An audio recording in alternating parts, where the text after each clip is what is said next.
যিসকল ৰিভিউৱাৰ আছে তেওঁলোকেও এই চিনেমাখন চাই ৰিভিউখনৰ তেওঁলোকে যথেষ্ট পজিটিভ ৰিভিউ দিছে আৰু নন আছামিজ স্পীকিং এজন দৰ্শক যিসকলে জুবিন গাৰ্গৰ মৃত্যুৰ পিছত তেওঁৰ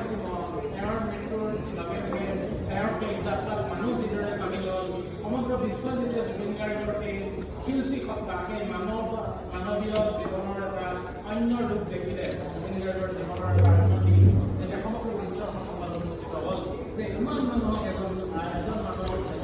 গায়ক এজন শিল্পী ইমান মানুহে ইমান ভাল পাব পাৰে সেই কথাটো যেতিয়া প্ৰমাণ হ'ল তাৰপিছত এই জুবিন গাৰ্গৰ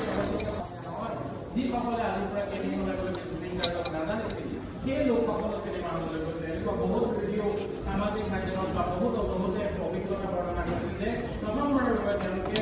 আদাৰ দেন ইংলিছৰ হিন্দী বা তেওঁলোকৰ মাতৃভাষাৰ লাগিলে অন্য এখন চিনেমা চালে গতিকে এই যে 5 দিনত যিটো 10 লাখ প্ৰায় 11 কোটি টকা হৈছে মাত্ৰ 5 দিন শুক্ৰবাৰলৈকে আৰু 3টা